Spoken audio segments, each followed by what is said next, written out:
Haryana civil सेवा प्रारंभिक परीक्षा से जुड़े सभी एस्पिरेंट को दिशा क्लासेज की तरफ से हमारा नमस्कार। तो हरियाणा में HCS 2021 अब कंप्लीट होने की ओर बढ़ गई है, जिसमें मेंस कंप्लीट हो गया है आपका और अब इंटरव्यू कॉल होंगे, तो यानी अंतिम चरण है, उसके बाद फाइनल लिस्ट आएगी। मैंने पिछले 5 दिन से वीडियो नहीं बनाया क्योंकि मामला जो सुप्रीम कोर्ट में जाने का भी चल रहा था, उस सब को लेके जो बच्चों के कमेंट आ रहे थे उसमें यही बार बार आ रहा था कि सर हमारा ध्यान भंग होता है, तो आप एक बार वीडियो मत बनाओ। अब वो मेंस एग्जाम कंप्लीट हो गए हैं, तो आज मैंने ये वीडियो HCS 2023 के संदर्भ में बनाया है। तो जो लोग इसकी तैयारी में दिशा क्लासेस से जुड़ना चाहते हैं, ये उनके काम का वीडियो है। अगर आप चैनल पे नए हैं तो चैनल को सब्सक्राइब जरूर करें, बेल आइकन जरूर दबाएं ताकि आगामी वीडियो का नोटिफिकेशन सबसे पहले आपको मिल सके। कुछ मैं महत्वपूर्ण सवाल उठाऊंगा जो कमेंट सेक्शन में या जो एज एस्पिरेंट बार बार मुझसे पूछे जाते हैं, उन्हीं को मैं सीक्वेंस वाइज शुरू करता हूं। नोटिफिकेशन कब जारी होगा? जो नवंबर 2022 के लास्ट में या दिसंबर के फर्स्ट वीक में जिला परिषद और ब्लॉक की काउंटिंग होगी और उसके बाद में उसी के आसपास, हालांकि इसका उससे डायरेक्ट कोई लिंक नहीं है, अभी सरकार बिजी है। तो एक्सपेक्ट जो कह रहे हैं वो दिसंबर से जनवरी 2023 या दिसंबर 2022 के अंदर इसका नोटिफिकेशन रिलीज होगा। 1 महीने 30 डेज का उसमें टाइम मिलेगा और फॉर्म फिल करने के लिए, यानी कि कहने का मतलब है फरवरी 2023 तक आप फॉर्म फिल कर देंगे। तो प्रारंभिक परीक्षा कब होगी? प्रारंभिक परीक्षा होगी मई से जून 2023। इस बार का प्रीलिमिनरी का एग्जाम काफी चौंकाने वाला था, इसलिए ये बहुत टफ एग्जाम होने वाला है। दूसरा, नंबर ऑफ पोस्ट की संख्या 95 के करीब रहने वाली है, तो डेफिनेटली उस वजह से भी ये एक्सट्रीम टफ हो जाएगा। फिर अगला सवाल आता है, फिर मुख्य परीक्षा कब होगी? तो मुख्य परीक्षा सितंबर से अक्टूबर 2023 तक होगी और उसके बाद इंटरव्यू, अंतिम चयन सूची और इंटरव्यू का काम है वो 2024 मार्च तक, यानी लोकसभा चुनाव के आसपास। हमारा मानना है कि सरकार इस भर्ती को कंप्लीट करके जाएगी, क्योंकि सरकार के बीजेपी की स्पेशली बात करें तो हरियाणा में फेयर जो एग्जाम्स है, जिनको वो फेयर कह रही हैं, फेयर एग्जाम ही सरकार का सबसे बड़ा ट्रम्प कार्ड है पब्लिक के अंदर अपीयर होने का। अपने एंटी इनकम्बेंसी, क्योंकि 10 साल की एंटी इनकम्बेंसी हो जाएगी, उससे लड़ने को सरकार को फेयर रिक्रूटमेंट की सख्त आवश्यकता है। तो हरियाणा में ये जो 95 की रिक्रूटमेंट आएगी, ये लोकसभा चुनावों के आसपास कंप्लीट होने की हम एक्सपेक्टेशन कर रहे हैं। तो परीक्षा की तैयारी से जुड़ी महत्वपूर्ण बातें यहाँ मैं आपको बताऊंगा कि आपको एक एटलीस्ट गाइड की सख्त जरूरत होती है इस मामले में। चाहे आप पढ़ने के लिए खुद का सहारा ले, लेकिन एक भरोसेमंद टीचर, भरोसेमंद यूट्यूब चैनल या भरोसेमंद ऐप आपके पास होना चाहिए, जहां आपको इन्फॉर्मेशन सबसे ऑथेंटिक मिल सके और सबसे पहले मिल सके। दिक्कत क्या होती है? दिक्कत ये होती है कि जैसे नोटिफिकेशन रिलीज होगा, अफवाहों का दौर यहीं से प्रारंभ हो जाता है कि नोटिफिकेशन की अवधि बढ़ेगी। छात्रों के एक समूह ने मांग की है कि जिन लोगों की इस बार ग्रेजुएशन हो रही है उनको भी मौका दिया जाए, ये इससे शुरू होता है मामला। फिर प्रारंभिक परीक्षा से 1 से महीने 1.5 महीने पहले शुरू हो जाता है कि परीक्षा सही टाइम पे नहीं होगी, डेट शीट आई है वो रद्द होगी, इस दिन इसका एग्जाम है, उस दिन इसका एग्जाम है, वहां से माइंड डाइवर्ट होना शुरू होता है। तो अगर आपके पास एक अच्छा चैनल है या अच्छे टीचर हैं या आपके अच्छे कोई भरोसेमंद साथी है, तो इसमें आपको काफ़ी सहारा मिलता है। अदरवाइज ये इतने स्ट्रॉन्ग डिस्ट्रैक्शन फैक्टर होते हैं कि ये आपको अंतिम समय तक बहुत परेशान करते हैं।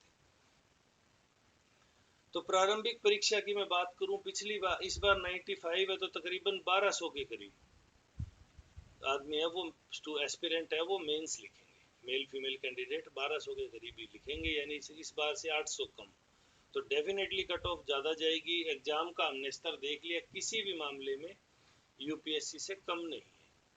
हरियाणा की मैं एक महत्वपूर्ण बात कहूँ जो हरियाणा को Himachal Pradesh, Rajasthan, MP PCS, UP PCS से अलग करती है, हरियाणा में नो हरियाणा जीके, हरियाणा के जनरल नॉलेज का कोई स्थान नहीं है। यहाँ कोई 1, 2, 4 सवाल करंट अफेयर के परस्पेक्टिव में अगर पूछ लिए जाएं तो वो पूछ लिए जाएं स्पेसिफाइड, बाकी ऐसा कोई सवाल यहाँ स्पेसिफाइड नहीं होता। जैसे राजस्थान में राजस्थान के 20-30 नंबर तक का राजस्थान से रिलेटेड मैटर आता है, यहाँ ऐसी कोई व्यवस्था नहीं है।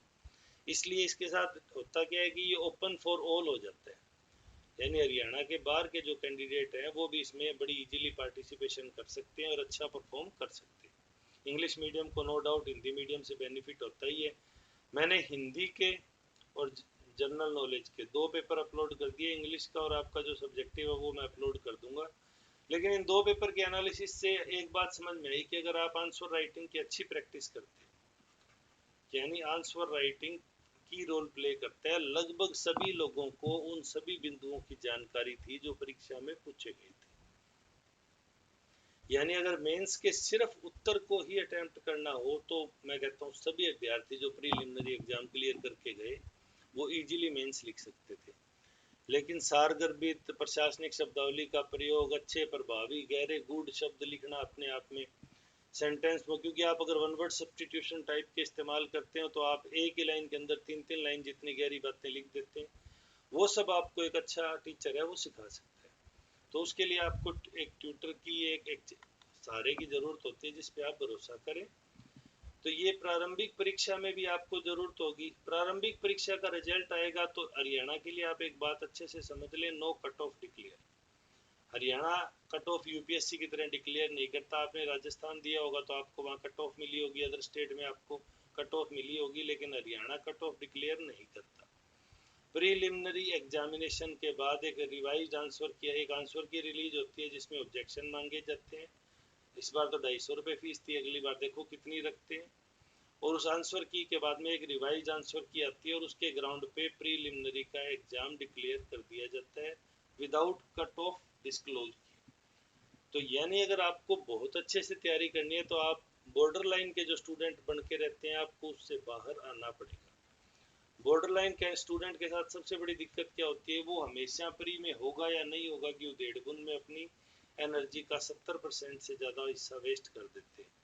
और जो पहले राउंड में 90 प्लस 85 प्लस नंबर ले आता है उसको कोई दिक्कत नहीं है, कट ऑफ कितनी भी जाए वो उसी दिन मेंस की एग्जाम के लिए लग जाता है। इसलिए प्रीलिमिनरी की तैयारी है वो बहुत ही गहराई के साथ करने की आवश्यकता है। अगर आप प्रीलिमिनरी की तैयारी बहुत अच्छे से करते हैं तो ही आप मुख्य परीक्षा को प्रॉपर अटेंशन और समय दे पाएंगे। फिर बात करते हैं भाई इसके बाद क्या क्या कठिनाइयाँ आती है। तो थोड़ा हिंदी मीडियम और इंग्लिश मीडियम का यहाँ अंतर है, लेकिन इस बार जो हिंदी का पेपर आया उसने एक भरोसा दिलाया कि ये जो 100 नंबर हिंदी के हैं ये इंग्लिश मीडियम वालों के लिए काफ़ी टफ रहने वाले होते हैं। तो अगर आप हिंदी मीडियम से हैं तो निराश ना हो, अच्छे लिखे हुए उत्तरों को पब्लिक सर्विस कमीशन में अच्छे मार्क्स मिलते हैं। यूपीएससी में भी आपने देखा हिंदी मीडियम के एस्पिरेंट सेलेक्ट होते हैं। ऐसी बात नहीं है कि सभी एस्पिरेंट को निकाल दिया जाता है इसी आधार पे मात्र कि आप हिंदी मीडियम के, ऐसा कुछ नहीं है। यहाँ हिंदी मीडियम के भी अच्छी खासी संख्या में है। दूसरा र्यूमर चलता है भाई एचपीएससी में इंटरव्यू में पैसे चलते हैं, बहुत बड़ी अमाउंट राशि चलती है, जिसको देख के एक सामान्य अभ्यर्थी जल्दी से हिम्मत नहीं करता इस परीक्षा की तैयारी की। तो मैं आपको भरोसा दिलाना चाहता हूँ एचपीएससी में इस तरह का कोई व्यवस्था नहीं है। हाँ, यह परीक्षा कंडक्ट करने में कुछ इनसे चूक हो रही है और जो शायद ये अपनी समझ से कह दो, अपनी हट धर्मिता से कह दो, एचपीएससी उस पर कोई बहुत ज़्यादा क्लैरिफिकेशन नहीं दे रही है। जबकि अगर समय समय पे ये अपनी मीडिया बाइट देते रहें तो अभ्यर्थियों में भी भरोसा बना रहे और उनको उचित जानकारी उचित स्रोत से मिलते रहे तो उनका जो ध्यान भंग होने वाली समस्या है उससे भी उनको काफ़ी हद तक छुटकारा मिल जाए। तो अगर दिशा क्लासेज अभी इस पर कंटिन्यूस क्लासेज स्टार्ट करेगा, उसके अलावा return hand return study material भी प्रोवाइड कराया जाएगा टाइम टू टाइम, और उसके अलावा टेस्ट सीरीज भी चलेगी, सभी चीज़ें हैं। साथ ही साथ मैं आपसे एक बात और कहूँगा कि आरपीएससी में आरएएस का एग्जाम है वो भी नियर टू पाइपलाइन में है, वो भी कभी भी अनाउंस हो जाएगा, वो 650 पद के लिए। तो आप उसकी भी तैयारी कीजिए, क्योंकि अगर आप राजस्थान का जीके नहीं जानते तो भी आप उसमें अच्छा खासा सिलेक्शन इजीली ले सकते हैं। वो हम आपको बताएंगे कट ऑफ के एनालिसिस से, सवालों के एनालिसिस से। तो उम्मीद है कि आपको उससे काफ़ी सारा मिलेगा। तो 2 पीसीएस तो कम से कम एचपीएससी का और आरपीएससी का आपके बिल्कुल सामने है। उत्तर प्रदेश में भी आपने देखा हरियाणा की लड़की ने टॉप किया, तो वहाँ भी आप अगर आप अच्छे एस्पिरेंट, अच्छी तैयारी और अच्छी जगह तैयारी करते हैं ना और मुख्य परीक्षा के आंसर राइटिंग बहुत प्रभावी कर लेते हैं तो डेफिनेटली आप किसी न किसी स्टेट में अच्छे प्रशासनिक पद को सुशोभित करेंगे। फिर भी अगर आपकी कोई क्वेरीज है तो आप कमेंट सेक्शन में पूछ सकते हैं, हम आपको बताने की पूरी कोशिश करेंगे। अब दिशा क्लासेज पे रेगुलर क्लासें होगी तो उम्मीद आप चैनल से जुड़ गए होंगे, नहीं जुड़े तो आप जुड़ जाइए, क्योंकि अब समय वेस्ट करने का हमारे पास बिल्कुल भी नहीं बचा। वीडियो में अंत तक जुड़े रहने के लिए धन्यवाद। शुभ रात्रि।